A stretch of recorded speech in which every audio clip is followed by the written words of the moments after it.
Allez, ça démarre. Bonjour, bonjour à toutes et à tous. Nous revoici sur une super banquette, encore une fois de plus, avec notre ami Guy.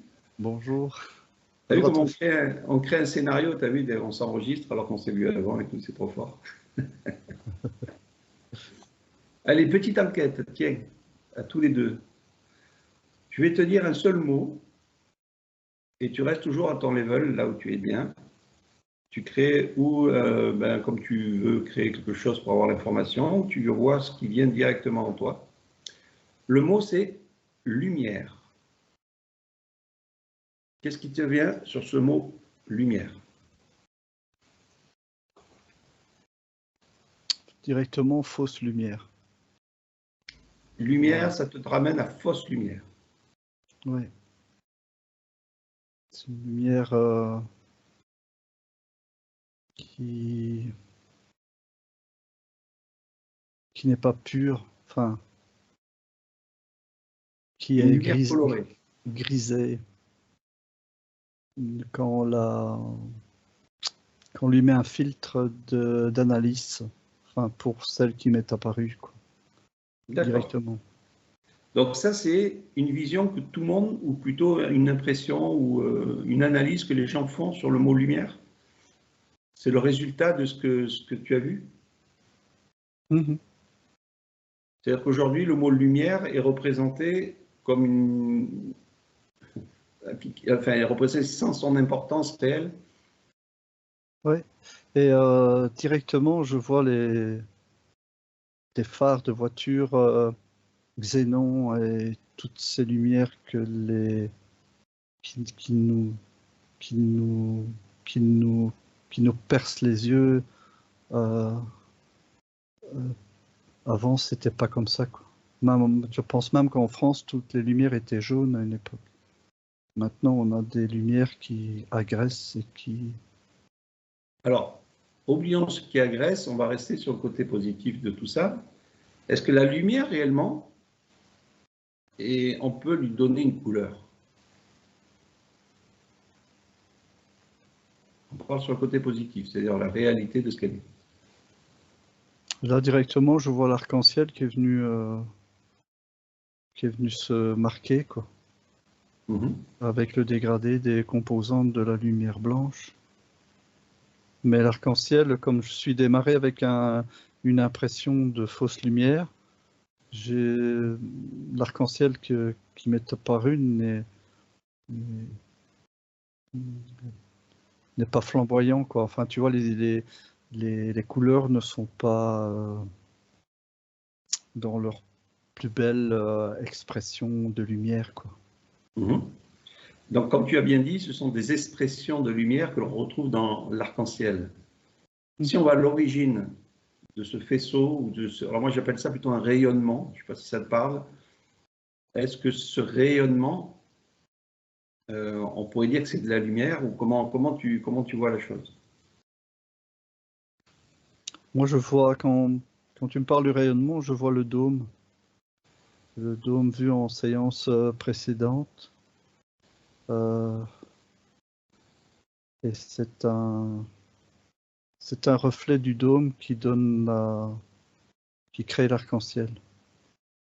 Alors, oublie l'arc-en-ciel, et on va revenir à l'origine de la lumière, c'est-à-dire l'expression de ce rayonnement, d'où ça vient.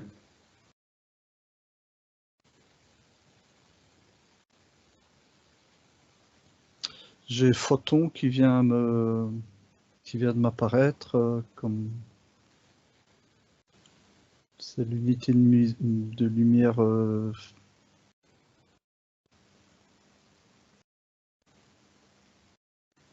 J'ai énergie, j'ai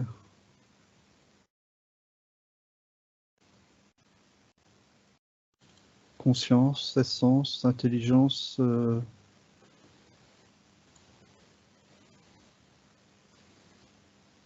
Donc, tu as, ré- réflexion, euh, frac- fractalisation, euh, cristallisation, J'ai des mots comme ça qui me... c'est comme si c'était une... C'est comme si c'était un... Tu vois, par exemple, quand ce qui est appelé lumière se projette, ça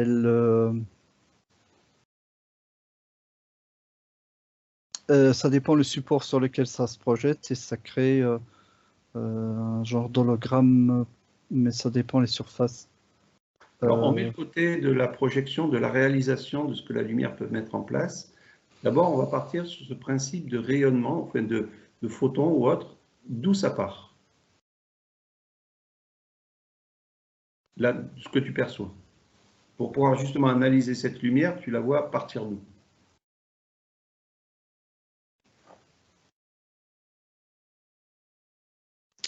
C'est bizarre, mais je la vois partir d'un...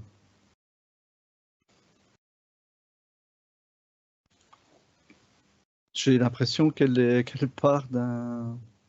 Ce qu'on appelle un trou noir, c'est bizarre, mais c'est comme si la lumière venait d'une non-lumière. Enfin, comme si... tu vois, donc on part du... allez, j'ai passé par la notion d'arc-en-ciel pour en arriver à reconstruire le blanc. Et ce blanc de la lumière a son coloraire, color, je vois le noir. Enfin, c'est comme ça. Oui, en revenant en arrière, tu retombes dans on va dire, l'obscurité, on va dire ça comme ça. Dans l'obscurité. Donc c'est comme si elle... Et c'est comme si tout avait une contrepartie, quoi. Enfin, Ok. Si on dit que c'est un rayonnement comme une onde, est-ce que pour toi, l'onde, c'est le mot approprié de l'expression de la lumière? mhm. Et j'essaie de la visionner,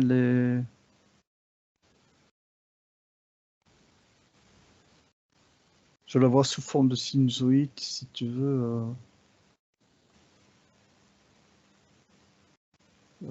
Et ça me parle de immuable, Immuable, oui. une fréquence immuable. Donc, est-ce Maintenant, qu'il y a qui projette cette fréquence? Est-ce que tu as l'origine de cette projection? Alors je ne veux pas dire qui l'a créé, mais plutôt qui, ou peut-être la création, peut-être c'est le mot, mais d'où vient cette origine?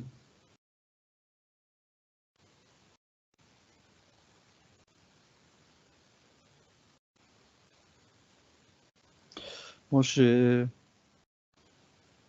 du fin fond de l'univers, j'ai comme sous une forme de cône, et ça serait la pointe du cône qui composerait l'astral, notre monde Donc astral. si tu y vas, cette pointe de cône de création, ça t'amène où?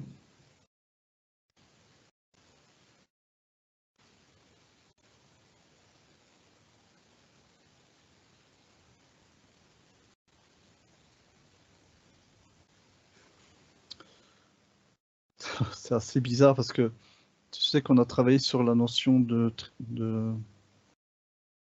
losange de deux pyramides dont la base se touchait dernièrement. Et là, c'est comme si je voyais deux pointes de triangle. Parce que je pensais que la pointe du triangle de l'astral avait une finalité, enfin, mais c'est comme s'il y avait un effet miroir de l'astral. Le point repart en, allez, en triangle, quoi. C'est assez bizarre. C'est comme si c'était deux triangles pointe sur pointe. Donc tu parles d'une géométrie Je parle d'une géométrie qui émet une onde qui se et qui... recentre et qui se resplit. Tu vois, c'est comme si j'avais une... Ah, voilà, attends. J'ai l'impression que... Comment expliquer?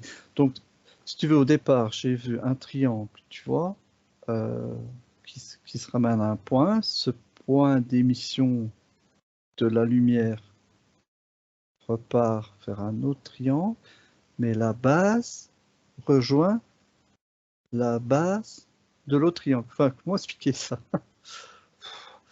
Donc, tu prends un triangle qui a une base.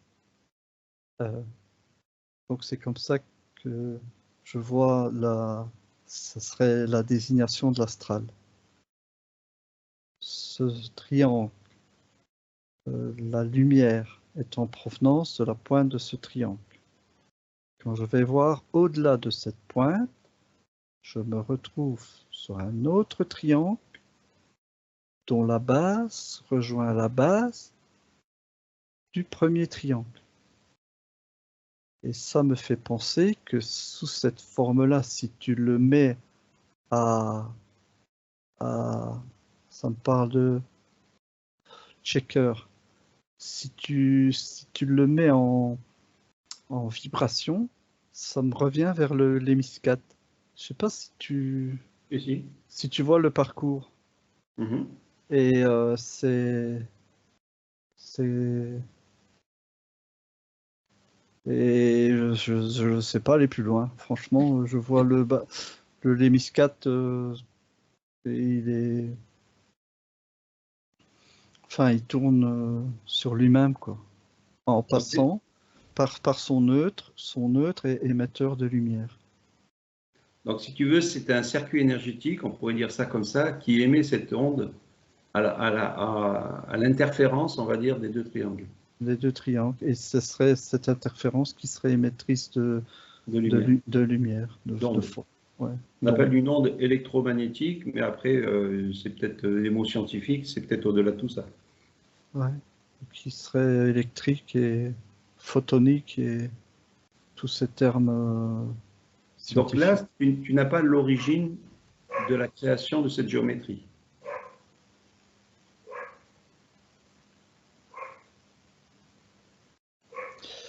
Je ne l'ai pas et elle est plus fréquentielle parce que tu vois le souci avec la géométrie traditionnelle que l'on connaît, tu vois, un carré, un losange, c'est que comment représenter de la géométrie fréquentielle, quoi. Oui, oui. Il y a tout, si tu veux, les segments euh, sont vibrants plutôt que linéaires, quoi. Mhm. Et donc, c'est très difficile de faire du 2D, même le 3D, enfin, vu que les vibrations sont infinies, quoi. OK. Bon, pour l'instant, on n'aura pas la réponse de qui a créé ça. Si je te demande qui a créé ça, tu as quoi comme réponse?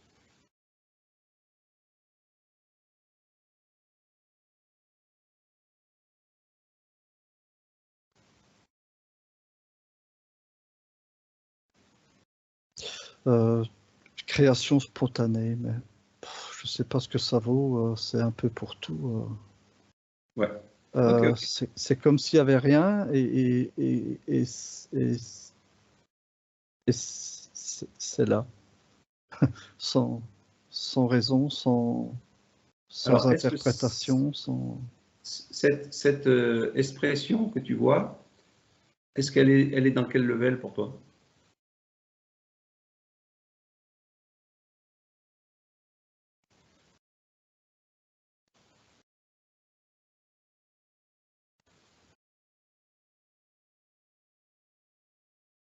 J'ai l'impression qu'elle serait toujours au niveau 1.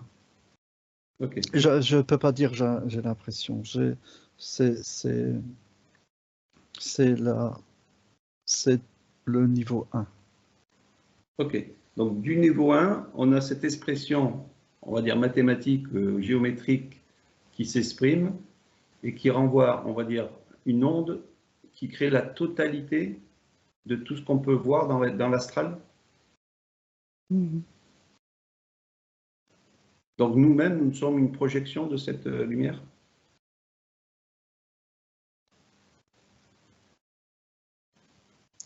dans notre physicalité.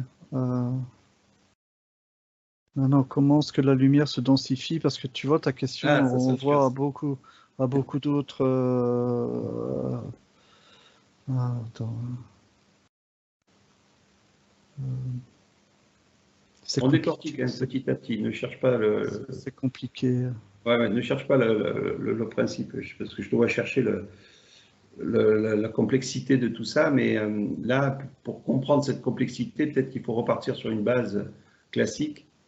Quand on prend une lampe torche, hein, une lumière carrément, et qu'on projette cette lampe sur un miroir, on l'allume, on l'éteint, on l'allume, on l'éteint, on l'allume, on l'éteint, donc sur un petit miroir, hein, les gens peuvent faire l'expérience, on se rend compte que le miroir se met à bouger.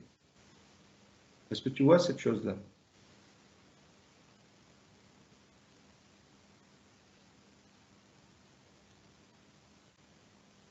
C'est-à-dire qu'on pose un miroir sur une petite table, sur une table, on est là en équilibre ou juste simplement posé comme ça, un miroir assez fin justement pour faire l'expérience.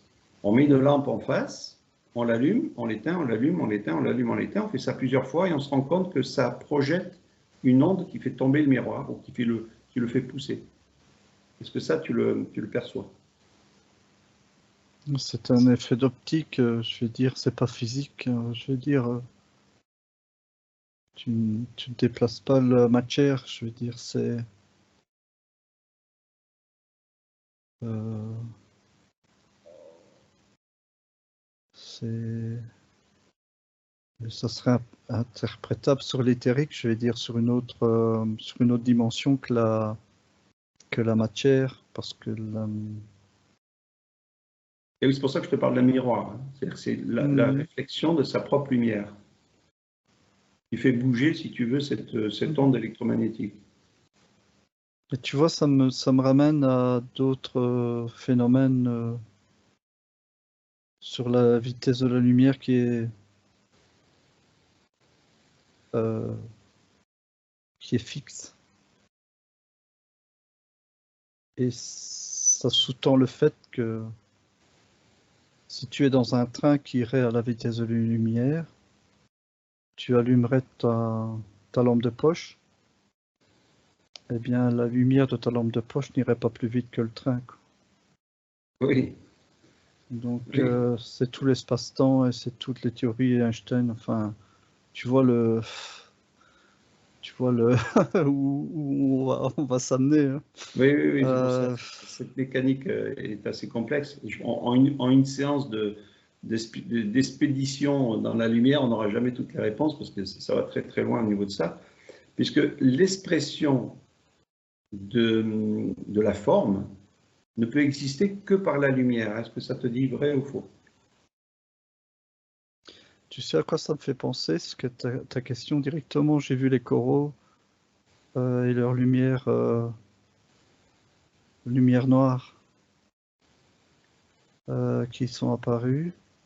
Et c'est une expression de forme. Euh,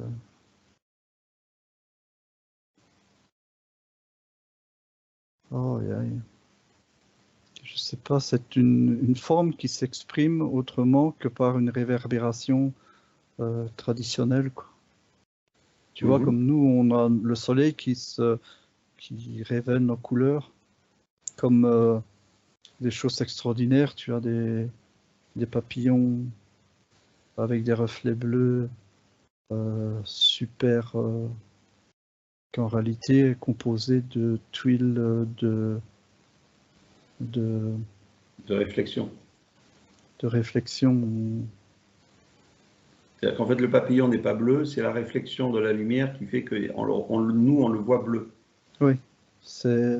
Alors justement, la question, si quelqu'un coupe l'onde de lumière qui vient sur la Terre ou sur nous-mêmes, est-ce qu'on disparaît? Est-ce que la matière disparaît?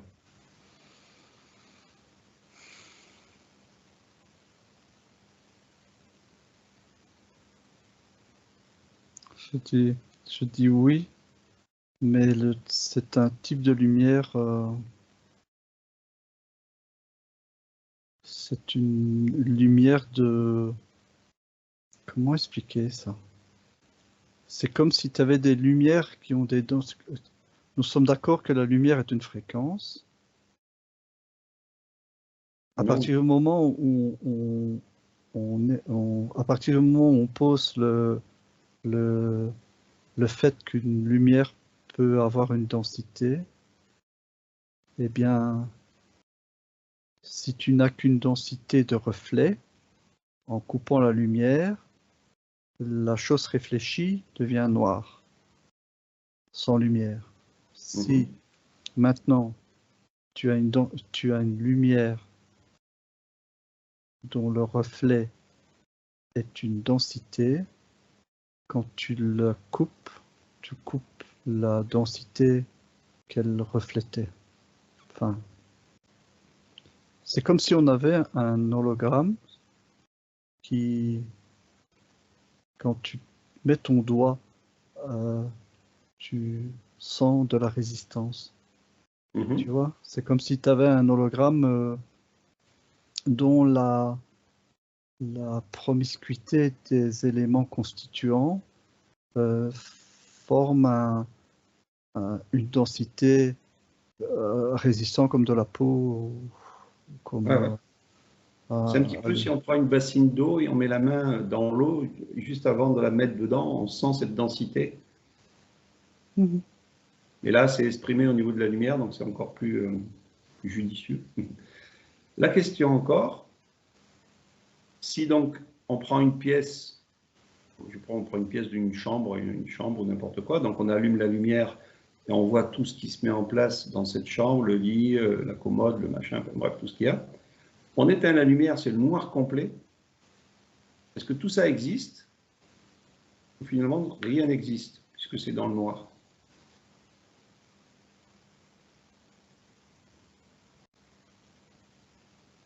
Tu vois directement, ça me ramène à Dolores Cannon qui expliquait le fait que nous créons nous-mêmes nos éléments, Oui, notre décor. on va Et, revenir dessus, vas-y, vas-y. et ce qu'il y a, par exemple, c'est que je vois ce qui est troublant dans ta question, c'est que nous sommes d'accord que nous pourrions penser que les éléments s'éteignent, mais c'est, tu vois la chambre d'enfant où tu as des petites figurines qui allument dans le noir là. Ouais. Donc, ça me ramène à Okoro, à la lumière noire. C'est, Du coup, je te c'est comme coupe, si, mais ouais, ouais, ouais. Mais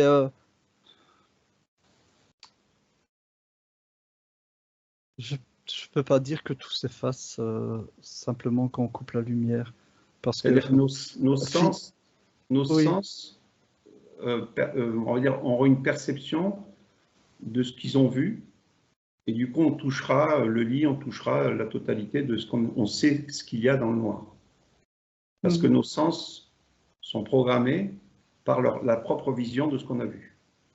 Ça, donc tu peux pas dire que ça s'efface, puisque si tu te lèves et que tu te cognes à ton meuble, tu vas avoir mal, quoi. Donc Ok. les éléments sont là. Maintenant, est-ce qu'ils ont changé de nature de Tu vois, ils n'ont pas changé de nature physique, ils ont changé de nature de perception. Alors, De je la... te parle d'une chose. Est-ce que le noir, on peut le considérer comme l'inverse de la lumière, mais c'est quand même de la lumière? Euh, Parce qu'on dit la lumière, elle est blanche, et puis après, enfin, je veux dire, même si elle n'a pas une couleur réelle, mais elle illumine. Et par contre, le noir, on le retrouve aussi ben, dans l'inverse de la lumière, mais le noir, on le voit, quoi. Mhm. Qu'est-ce que tu pourrais faire comme différence entre le blanc et le noir de la lumière? Le fait d'allumer Euh, et d'éteindre. Moi, ça me ramène à l'état de vie, enfin, à un fondamental lié à l'existence de... C'est comme si on avait un... c'est comme si on avait un programme qui utilise la lumière et non-lumière pour se rééquilibrer. Ce que tu viens de dire, c'est l'état de vie. C'est ça qui est très important. Ouais. Alors, je fais exprès d'aller vite, mais parce que là, je te dis, on pourrait faire des heures et des heures là-dessus, ça serait trop bien, mais juste pour essayer d'expliquer aux gens un petit peu ce qu'on perçoit aussi en off. Le principe qu'ils ont fait une expérience où une personne rentre en permanence dans une pièce vide qui est éclairée, d'accord? Il a vu qu'il n'y avait rien, on lui éteint la lumière et on lui demande de passer d'un point A à un point B, c'est-à-dire d'ouvrir une porte et d'aller de l'autre côté, dans le noir complet. Donc il y va à tâtons au début en se disant peut-être qu'ils ont mis un objet, peut-être que si, parce que là, puis finalement, il y va, il se rend compte qu'il n'y a rien du tout, puisqu'il avait vu déjà qu'il n'y avait rien. Il arrive de l'autre côté, on lui refait l'expérience comme ça maintes et maintes fois, hein, une cinquantaine, 100 fois, et un jour, on lui met une table au milieu sans qu'il puisse la voir, puisqu'elle est dans le noir, et parce qu'il ne l'a pas vue, il est passé à travers la table. Ça veut dire que la table était là, mais comme il n'a pas eu la perception et qu'il avait l'habitude de passer dans une pièce vide, dans le noir, son corps est passé à travers la table. Comment tu peux expliquer ça?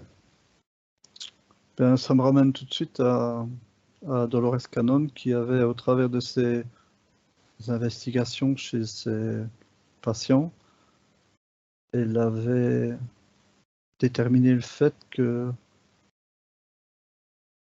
notre environnement, nous le fabriquions. Ouais. Et en réalité, ce qui s'est passé, c'est que la personne qui passe et repasse a tellement pris conscience de son environnement qu'elle l'a créé à sa... comment vais-je dire, moi? Si tu veux, c'est comme si elle avait... parce que nous avons des phases, par exemple, d'oubli. Nous avons des phases de...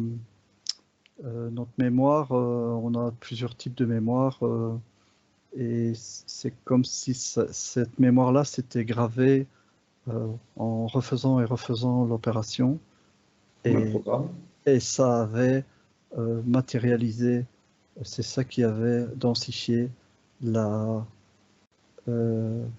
matière. La non-densification. Attends, je me trompe là. En réalité, il avait densifié le vide, quoi. Enfin, je ne sais pas si on peut parler comme ça, qui fait que en ayant le vide densifié, on passe dans la densification. Enfin, tu vois. Donc, si on va plus loin, il y a des personnages qui ont fait des expériences et qui le font encore d'ailleurs, où ils arrivent par leur vision de ne plus densifier la matière. C'est-à-dire qu'ils arrivent à passer la main à travers un rocher.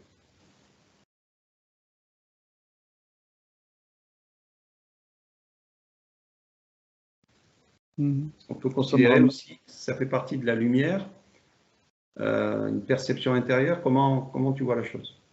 Moi, je vois des personnes un peu comme toi qui est plus éthéré que la moyenne, quoi.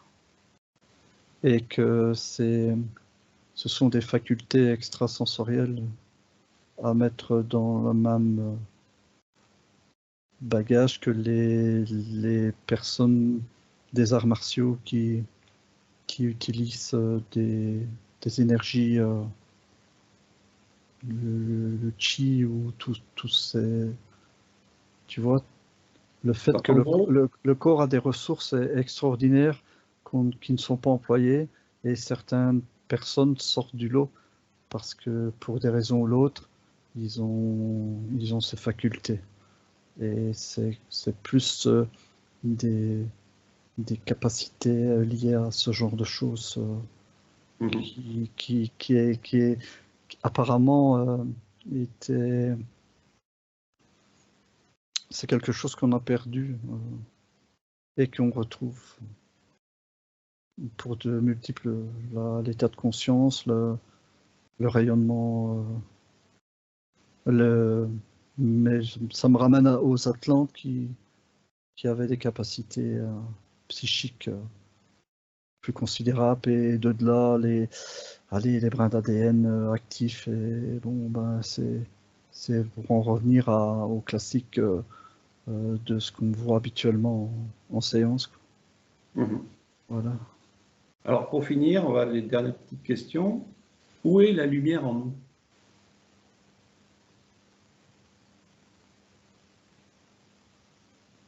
Directement, habituellement, comme j'aurais dit le cœur, mais je pense que en faisant des travaux avec Sébastien, il y a c'est pas un diamant, je sais plus comment on l'appelle, c'est un Cristal. Un cristal, et je le vois au niveau du cristallin. Donc au niveau situé à peu près au niveau du plexus, pour les gens, pour qu'ils comprennent. Et cette lumière, elle émet dans tout le corps, et c'est ce qui nous permet d'avoir la perception de la matière. Et là, directement, ça me ramène à la Merkaba, l'imbrication des éléments fondamentaux de Platon. Enfin, ok. tu vois. Donc si on prend cette illumination, on va dire ça comme ça, du cristallin en nous, qu'est-ce qui fait que nos yeux, puisque ça passe par nos yeux pour avoir la vision, est-ce qu'on passe réellement par nos yeux pour avoir la vision, ou est-ce qu'on passe par le cristallin directement pour avoir la vision? Moi, ça me ramène encore à autre chose. Ça me ramène au troisième œil pour la vision. Donc la vision, quand on parle de la matière, du rocher, de la table, du monde, donc c'est plus le troisième œil que les yeux eux-mêmes? Je dirais que le cristallin a un rapport avec l'énergie, l'énergie vitale, l'énergie, une énergie multifractale, je dirais. Donc là, oui, là, on va rentrer après dans les états de corps qui nous enveloppent. Tandis que la vision, je passe par le troisième œil. Et pour te donner un bon exemple sur la vision, c'est par exemple ces somnambules qui peuvent marcher sur des poutrelles en ayant la mémoire de l'endroit. On pense qu'il a gardé la mémoire de l'endroit, mais en réalité, il voit. Et donc, il n'y a rien à craindre de descendre les escaliers. Il voit par son troisième œil. Il voit par son troisième œil qui, si tu veux, c'est un état qui se révèle dans les ondes alpha, etc. du sommeil, quoi. Ok. Tu vois? D'où justement, alors là, on ne va pas rentrer là-dedans, mais quand les rêves s'expriment, c'est pas réellement nos yeux là, tels qu'on les a là, c'est plutôt à l'intérieur de nous, le troisième œil qui exprime le rêve. Par la pensée, archontique, machin, tout ça, mais ça, c'est encore un autre domaine. D'ailleurs, attends, excuse-moi de t'interrompre, mais je pense que même dans la calcification de l'œil, dans les études qui ont été faites sur le troisième œil, je crois qu'il y a une composante photonique, mais là, il faudrait investiguer, quoi. Enfin, mais là, je ne veux pas rentrer dans le côté scientifique parce qu'ils sont dans la recherche permanente, donc ils n'ont pas une réalité vraiment, on va dire, bien établie, puisque leur côté scientifique évolue chaque fois, donc ça veut dire qu'ils n'ont pas une réalité établie à chaque instant. Donc du coup, si on revient au personnage qui est filmé en train de mettre la main à travers un rocher et qu'il passe sa main à travers le rocher, un petit peu comme si le rocher n'existait pas, mais la personne qui est en train de le filmer le voit, il y a deux visions. C'est-à-dire que la personne qui crée l'expérience, c'est-à-dire qui met la main dans le rocher, travaille avec son troisième œil comme si le rocher n'existait pas, et celui qui le visionne, qui le visualise, lui par contre, il voit aussi avec son troisième œil, mais par ses deux yeux, on va dire, physiques, l'expérience, et pour lui, c'est impossible de faire ce qu'il fait. Enfin, tu vois ce que je veux dire? Il y Mhm. a les deux visions. Il y a la personne qui est entre guillemets athée et puis la personne qui est croyant. Mhm. Comment tu vois la chose? Il y a une notion de déni, mais je sais pas Comment, si. disons, les deux visions se croisent, sachant qu'il y en a un qui peut le faire et l'autre qui ne peut pas le faire. En gros, c'est un petit peu ça que je veux voir. euh, L'expression, ça me dit moi, l'expression de la lumière, mais ouais. pousser la chose. Il y a aussi la capacité d'un et par rapport à l'autre. Euh, C'est la complexité de l'onde de forme qui se met. Voilà, je te donne ce que ça me dit. Hein. ouais, ouais, La ouais. complexité de l'onde de forme de la lumière qui s'exprime à l'intérieur de la personne. Quoi. Qui s'exprime et la capacité de résonance avec la main de la personne, quoi. Ok, Tu, oui, tu, c'est tu, tout un tu vois? ensemble. Ouais. Et qui fait que c'est une faculté. euh, ce n'est pas même, ce n'est pas une fusion avec la matière, hein, c'est plutôt une dimension qui se croise. C'est comme ça que je verrais les choses. Mais pour revenir à la lumière qui exprime, enfin, enfin, je ne peux pas dire qu'elle matérialise les choses, parce que après, c'est encore autre chose. Mais la lumière, on va dire, allez, on va dire ça comme ça, crée le rocher, la lumière crée l'homme, et l'homme crée la situation de ce qu'il a envie d'avoir avec l'interférence entre les deux lumières. Oh, je voyais pas ces étapes-là comme ça, moi. Attends. Parce que Ça voudrait dire que sans l'homme, le monde, le monde est, euh, sans l'homme, le monde n'existerait pas, peut-être. sans la vision de l'homme, le monde n'existerait pas Mais, à la hauteur de l'homme. le monde de l'homme, enfin, Voilà. c'est, tu vois. euh, C'est-à-dire qu'aujourd'hui, on crée finalement ben, ce qu'on a envie. Enfin, c'est vrai mhm, que c'est délicat parce qu'on est dans une simulation mhm, où une lumière vient créer le scénario, on va dire ça comme ça, hein, parce que là, pour faire vite fait. Et ensuite, nous, on est des petits Sims à l'intérieur qui jouons dans la création de cette lumière. Mais on est à l'intérieur où on peut quand même changer le scénario. mhm. Notre propre lumière. Et oui, et je vois là-dedans tous les interférents Et qui, ensuite, il y a les interférents qui sont qui tirent, derrière et qui manipulent la oui, lumière. qui organisent le scénario, quoi. Bon, allez, mais écoute, on va pas faire chauffer les cerveaux aujourd'hui. On va s'arrêter là, ça fait déjà 40 minutes. Donc, je coupe cette vidéo et on reviendra dessus parce que c'est très intéressant de pouvoir, euh, de pouvoir être la lumière et exprimer ce qu'on a envie d'exprimer. Mhm. Parce qu'après tout, on dit qu'on est créateur, mais on ne sait pas comment créer. On crée par l'intention. Est-ce que l'intention, c'est la lumière? Allez, dernière question. Est-ce que pour toi, l'intention, c'est la lumière? J'ai oui qui me vient. Voilà, donc à creuser, et puis on ira peut-être voir un petit peu plus loin pour que les gens puissent faire eux-mêmes leurs expériences et se retrouver comme dans le film, tu sais, le mec qui passe le passe-muraille, là. À un Mhm. moment donné, il passe les murs, et puis il reste bloqué à l'intérieur. Donc les gens vont faire des expériences, et puis tu vas voir un petit peu comme le bateau qui avait disparu, là, tu sais, où les gens se sont retrouvés enfin, bon, voilà, on va pas rentrer là-dedans, mais il y a plein d'exemples C'est qui sont intéressants. c'est dommage qu'on n'a pas Sébastien parce que on aurait évoqué le fait que si tu te souviens du film, il y a son beau-frère qui le gonfle et il est en train de faire du vélo de chambre qui est attaché par un crochet et il décroche le crochet, il va se planter contre le mur, quoi. Enfin bon, Sébastien, ça aurait sûrement bien plu. Enfin voilà, pour tu sais qu'on remonte nos fréquences par l'humour, tu vois. Ben oui, allez, soyons joyeux et soyons lumineux. Voilà. Une dernière question ou pas? Ah, tu vois que j'ai plein soleil pour le moment, hein. Ah, ça va? Allez, une dernière question, comme j'adore casser les pieds aux télépathes. L'illumination, est-ce que l'illumination, tu peux l'amener comme comment on appelle ça? C'est comme si on revenait à la lumière originelle. Est-ce que c'est ça l'illumination?